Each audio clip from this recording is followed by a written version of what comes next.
Hey, what's going on everybody, and a warm welcome back to the Whiskey Cove. And on today's episode, we blind battle my top 5 bourbons under $50 from the challenge that we had last week. You know the drill, run that video.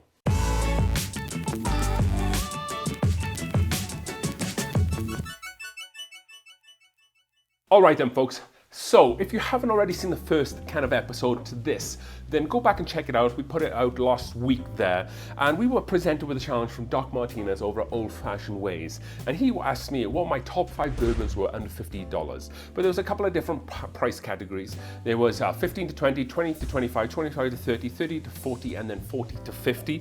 This is what we did for the order in terms of the categories and the whiskeys that I chose. So what we've done here is that we've had all these poured into glasses off on one side, blind. I have no idea which is which. We're going to mix them on up, and then we're going to go through them blind, and we're going to kind of see if this ranking is it going to be ranked like this? Is the most expensive going to win, or is even the cheapest is going to win? But whatever happens, I'm in for a really good blind, because these are some of my top bourbons, or are my top bourbons under $50. So let's get these bottles cleared out and bring these glasses in. I have no idea which is in which in the glass. So as I was just thinking about doing this challenge and thinking about my choices that I did last week, 4 out of 5 are Sazerac products, Eagle Rare, Early Times, John J. Bowman, and the 1792 are all Sazerac products. The Evan Williams is now owned by Heaven Hill, so that's the breakdown there. A lot of them are close to 50% ABV. They all fall from 45% to 50. You have the Evan Williams, which is 100, Early Times 100, and then the John J. Bowman 100. Eagle Rare is 45%, and then small batch is like 46.85% ABV. So they're all kind of similar. And it's not that I don't like really low proof, 80 proof or 40% ABV whiskey, or it's not also that I don't like higher proof whiskeys. Just for me, when I'm tasting whiskey and I'm looking to get the most out of it in terms of the flavor profile, these ABVs generally, for me personally, are the best in terms of, for me and my palate and my nose, getting a lot of the flavor from the whiskey. And that's just my opinion, and that's you know, it might not be your opinions at home, and that's okay. Even if I'm wrong, that's okay too. So, and that's not to say that I don't like higher proof whiskey. I love higher proof whiskey. I really like Stags, or the Old Forester barrel strength. I love it all. But just for when I'm tasting whiskey, whatever it is with this proof, I seem to pick out the most flavors from it, which is why I enjoy it so much. With that being said, let's stop talking and let's get into the glasses. So we will start on your left and finish on your right. Glass 1, 2, 3, 4, and 5. So let's get into glass number 1 here. Straight off the bat, very fruit forward. Maybe more so like citrus orange, I would say, in terms of the fruit. Maybe some berries there as well. A very gentle, nice, bright, sweet vanilla in there. And definitely some really nice oak backbone to this as well too. It does smell quite sweet in the glass there, like cane sugar sweetness. But very, very approachable, very well balanced. You're not getting too much spice on the nose or heat. It's very tame, very nosal. You're able to nose it very easily. Again, with the proof as well, that, you know, when you're around that sort of point, it becomes a lot easier. You're not getting too much of that ethanol note there. Very approachable. Let's go in for a taste, glass 1. So on glass number 1, I'm getting this, I don't want to say peanut shell note, but it's more of like the red skin on a peanut. If you ever pop one out of a peanut shell, it has that kind of like woody bitterness there as well. Nothing bad about that at all. That's just kind of the flavor I'm getting here. There is a little bit of a sweetness there as well, a touch of spice, and there is a small amount of a Kentucky hug coming down as well there. And that kind of Kentucky hug, it does carry a little bit, and there is a little bit of a spice note with that as well. And it does end quite dry on the palate there. I think not a bad start. I think that's, you know, a fairly well balanced whiskey. There's not too many more. There's not a lot of complexity with it, but it's very well balanced, and it sits really nice in your mouth as well. So that's a pretty decent start on glass 1 here. Let's move on to glass 2. So just straight off the bat, just looking at it as I'm just rolling it around before I take a nose, it does look a lot more viscous than glass 1. There is a little bit of viscosity with glass 1, but this just looks head and shoulders above that in terms of the viscosity level.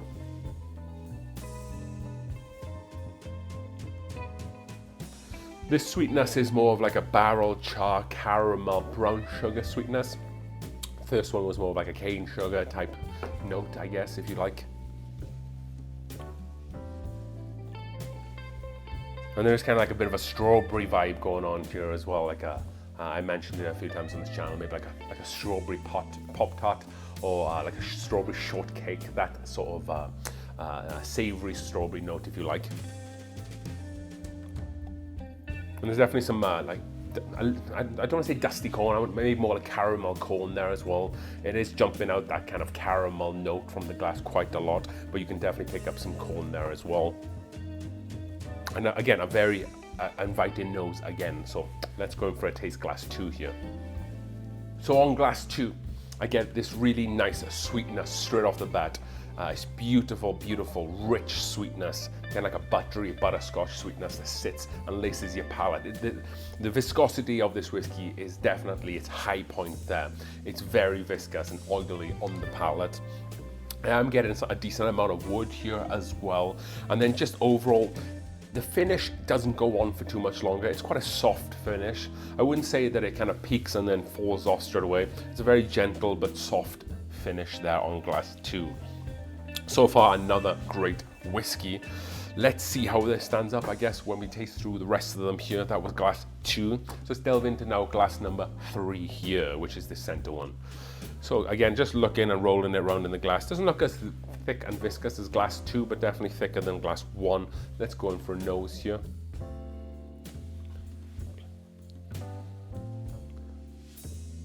Interesting that I'm not really getting too much just originally jumping out of the glass here for me.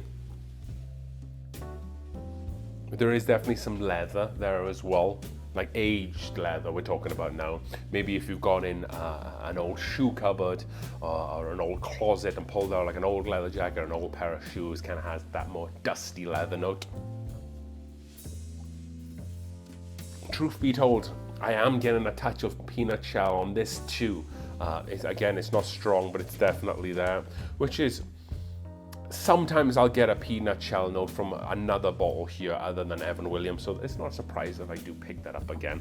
And you pick it up quite a lot across all whiskies if you're able to noticeable, or if you're able to kind of note that note on what it is. It's kind of more of a peanut butter note actually now. It's become rich, sweet, and buttery. It's definitely a touch of oak there as well. Really nice pleasant oak, nothing too spicy on the nose here. Okay, let's go in for a taste. This is glass 3. So that peanut butter note definitely comes through.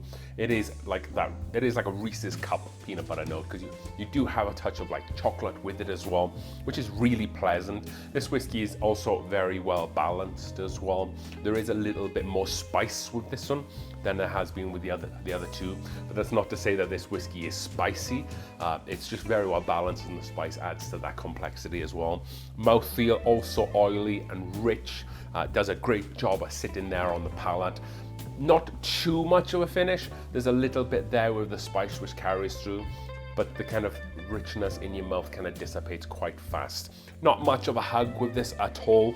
It's very pleasant, much like the other two thus far. So let's move on to glass number 4. And to be fair, this has been quite close all the way through so far. So we'll see what these last 2 glasses can do here. So glass number 4. Now we're talking cherries for days here. So I think it's something I've talked about on the channel before. We have this cake in the UK, and I don't think it's in the States or other parts of the world. And it's called a cherry bakewell. I'll put it on the screen here so you can see what that looks like. It's kind of like basically this like tart with some icing sugar on top and a cherry. And it also has some like Italian cream taste and cherry notes inside, and that's exactly the note I'm getting from this whiskey. I get the white icing sugar. I get kind of like the savory pastry note. I get that kind of bacon cherry on top, and I get that kind of like Italian Di Serrano type Italian liqueur note here. It's a beautiful nose, and those notes are definitely all the sort of notes, if I can find in a whiskey, I like a lot here. Let's go for another nose here. This is a very nice whiskey thus far. Yeah, that beautiful, beautiful sweetness is just he's bringing you back in to keep sniffing it. Sometimes when I'm drinking whiskey, I will pick my glass up, nose it, and I'll put it down, and I'll pick it up and nose it again. And this is not when I'm doing videos, this is just when I'm relaxing, sitting with the family and whatnot. It could be half hour could have gone, I could have nosed the glass 4 or 5 different times, and then I'll go in for a taste. And this is kind of what I want to do with this glass, because the nose is just so good on it. Maybe a touch of like a peach note there as well coming through, which is really interesting. Not any spice whatsoever, no heat on the nose. Maybe the other note I was getting there, that peach note, maybe is more of like a tropical note, kind of pushing through there with that cherry. Yeah, this is a beautiful whiskey so far on the nose. Let's go in for a taste here, glass 4. So with glass 4, very rich from the get-go. You do get a little bit of spice, you do get some beautiful caramel and vanilla notes, you do get some of that fruit and cherry that comes through. And if you've ever drunk Disaronno, Italian liqueur on the rocks with ice, it's actually quite thick and it's quite oily. It kind of has that same effect there. And I'm also still getting some of that marzipan, kind of cherry Italian Disaronno note. Beautifully well balanced. I would say the finish on this is actually quite decent as well, quite long, because I'm still picking up some of those spice notes that are just tingling around my mouth, which is, again, I really like that in a whiskey. It's kind of like a gift that just keeps on giving. And that was an excellent one so far. Glass 4 did really well. So we only have one more glass. And as I'm saying that, I'm just getting this weird tobacco note that has just flared up in my mouth, which is which sometimes can happen, not specifically for tobacco. It can be like wood and oak notes, just as you're going on that ride of the finish, because the finish is just keeping on going. That's very good whiskey. However, let's move on to glass 5 after we cleanse this palate here. Again, this shares some of those similar notes to glass 4 here, in terms of that almost like Buffalo Trace cherry, if you like. Beautiful oak backbone on this. This nose is superbly well balanced. So rich, so sweet forward.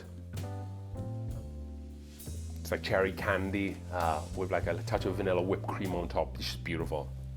You know, I'm blessed to be able to have all these 5 whiskeys at one time, and the struggles that I have to go through to pick the winner. It's just, I'm very fortunate I'm able to do this, is what I'm saying. Yeah, that's just a delight on the senses with this nose as well. Very rich. No. So rich, but so well balanced as well, with the oak notes, with the cherry, with the vanilla popping through as well. It's just beautiful. Let's go in for a taste here, glass 5. So with this one, you do get the richness straight off front, or straight at the front, excuse me, but it doesn't carry through as much as it was on the last glass. And I think that's just unfortunate, maybe from where this glass is positioned, that it just came after glass 4. However, you do get some oak spice that does travel through a little bit. But if you can imagine, like a line chart, you have the oak spice that comes up, you have the sweetness comes up from the beginning, but as the oak spice will gradually tail off, but the sweetness just kind of goes off. So you lose that balance. Hopefully that makes sense. You know, the oak slowly goes off as the sweetness drops off. So you don't have that balance. You want them both to be the same as you're going through the whiskey. And you're not quite getting that here with glass 5. However, that doesn't mean that it's a bad whiskey. This is actually still a very good whiskey. With that nose as well, the palate's really nice. It's more of a drier oak note that kind of travels through. If we just had some of that sweetness that is in the glass right at the beginning that could travel through to the finish, that would make this a lot more of a complete whiskey, and it would have that extra little bit of balance to it. So we've had the opportunity to try through all these 5 thus far, and to be fair, there's not a bad bourbon in this house here with these 5. So what we'll do, because there are so many questions still to be answered, we'll pause the camera, we will taste back through them a few times, and then we will come back with the answers for you folks at home. All right then, folks, and after much deliberation, as always, we are back, and we do have them in an order here. So it feels like there was, they were all pretty great whiskies here, but it feels like there was 2 different parts here. There was these first 2, and then there was these back 3, kind of almost split into 2 own subcategories, if you like. So let's go through them and kind of find out exactly who was who and what was what. So in the last place, we did end up going with glass 1. There was that peanut note, which is okay sometimes. I'm not completely a big fan of it, but it was just a little bit thinner than glass 2, which is why I went for this one first. So glass 5 is going to be E for Echo, and that is going to be 1792 small batch. I wouldn't say that's quite surprising. It is a little bit of a surprise that it wasn't Evan Williams, so I guess that's almost like the first shock of the night, because this would be in third on the list in terms of price point. Normally I don't pick up too much peanut on Barton products. I know people do talk a lot that they do, and this was the one that I mentioned in the second glass that I was like, I can sometimes pick this peanut note from this product. So that came in last. Like I said, it wasn't bad whiskey. It just tastes a little bit thin for me today. I don't know why. It doesn't always taste like that for me, but up against these other whiskeys, that probably is why. Maybe if you just pick this up and drink it once you're on your own and you're not mixing with other stuff, then it can probably maybe come across a little bit more viscous. However, today it finished in 5th place. So let's find out what finished in 4th place, and that is glass number 2. And that is going to be B for Bravo, that's going to be the Evan Williams. So that Evan Williams on price point would have been 5th. It came in 4th, so a little bit higher than kind of the price of what it is worth. I think it did a really great job. I think the proof really helped this one in terms of the viscosity and just beating out the 1792. Again, I did get that peanut note on this one, much like that one. But again, a very solid showing from Evan Williams. And again, reason to always have some Evan Williams on your shelf there. But with that being said, let's get into this other category 3 whiskeys. But because I felt like these 3 were just so much better. These were kind of like on steroids, if you like.